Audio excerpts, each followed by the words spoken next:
প্রিয় শিক্ষার্থী বন্ধুরা, আসসালামু আলাইকুম ওয়া রাহমাতুল্লাহি ওয়া বারাকাতুহু। Welcome back to my YouTube channel আমাদের পাঠশালা। তো বন্ধুরা, আমি আজকে একটি টপিক নিয়ে তোমাদের সামনে হাজির হলাম। টপিকটি হলো রিয়ারেঞ্জ। তোমরা যারা অনেকেই রিয়ারেঞ্জ সুন্দরভাবে সাজিয়ে লিখতে পারো না, তাদের জন্য আজকের এই টপিক।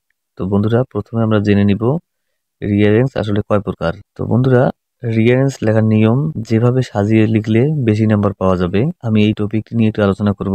রিয়ারেঞ্জ হলো 3 প্রকার। এক, হিস্টোরিক্যাল অর পার্সোনাল ইভেন্ট, ঐতিহাসিক বা ব্যক্তি ঘটনা। 2, হিস্টোরিক্যাল ইভেন্ট বেসড, ঐতিহাসিক ঘটনা ভিত্তিক। 3, abstract event or description base, অর্থাৎ ভাবমূলক বা বিবৃতিমূলক। তো বন্ধুরা, এই রিয়ারেঞ্জ 3 প্রকার, আমরা পর্যায়ক্রমে একটি একটি করে আলোচনা করব। তো বন্ধুরা, 1 নম্বরে যেটি আমাদের দেওয়া আছে পার্সোনাল ইভেন্টের সময়। তো এ থেকে আই পর্যন্ত যে নিয়মগুলো আছে সেগুলো সুন্দরভাবে এ টু জেড আমাদের এই টাইটেল অনুযায়ী বসাতে হবে।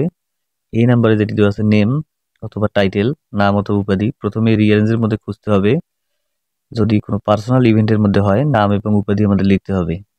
বি, বার্থ অথবা প্যারেন্টেজ, জন্ম ও বংশ পরিচয়। সি, বয়হুড অ্যান্ড এডুকেশন, বাল্যকাল ও শিক্ষা।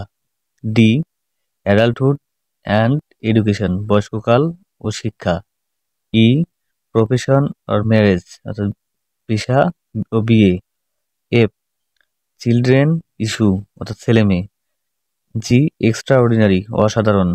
Age, old age or death, বৃদ্ধ বয়স এবং মৃত্যু। আই, হোমেজ, ট্রিবিউট, রিমেম্বার, শ্রদ্ধা ও স্মরণ।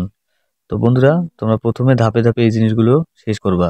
প্রথমে খুঁজতে হবে নাম উপাধি, তারপর জন্ম বংশ পরিচয়, তারপরে বাল্যকাল ও শিক্ষা, তারপরে বয়স্ককাল ও শিক্ষা, পেশা ও বিয়ে, ছেলে মেয়ে, অসাধারণ, বৃদ্ধ বয়স অথবা মৃত্যু, শ্রদ্ধা এবং স্মরণ।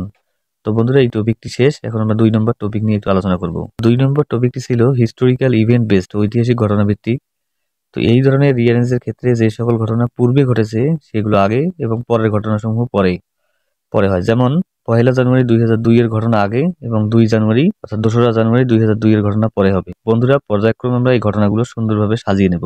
3 নম্বর, অ্যাবস্ট্রাক্ট ইভেন্ট অথবা ডেসক্রিপশন বেসড এর সময়। এখানে আছে 5টি ধাপ। এই 5টি ধাপ আমাদের খুব সুসজ্জিতভাবে আমাদের লিখতে হবে। এই নাম্বারে ডেফিনিশন অথবা নেচার, সংজ্ঞা ও প্রকৃতি। বি, গুড সাইড এক্সাম্পল, অর্থাৎ ভালো দিকের উদাহরণ দিতে হবে। সি, ব্যাড অর এক্সাম্পল, অর্থাৎ ব্যাড সাইড এক্সাম্পল যদি দিতে যাই, খারাপ দিকের উদাহরণসমূহ দিতে হবে। D, method or solve check the evil, সমস্যা সমাধানের উপায় এবং খারাপ দিক নিবারণের উপায়। 3 নাম্বার আছে ইনক্লুডিং লাইন, সমাপ্তিকরণ লাইন। তো বন্ধুরা, এই কয়েকটি বিষয় যদি আমরা খুব সুন্দরভাবে বুঝতে পারি বা যে কোনো রিয়ারেঞ্জে ধরতে পারি, তাহলে আমরা ইনশাল্লাহ সাজিয়ে গুছিয়ে লিখতে পারবো। এই ব্যাপারে কোনো সন্দেহ নাই। তো বন্ধুরা, আজকের ভিডিওটি এই পর্যন্তই। যদি ভিডিওটি ভালো লেগে থাকে, অবশ্যই লাইক, কমেন্ট, শেয়ার এবং সাবস্ক্রাইব করতে ভুলবে না। ধন্যবাদ।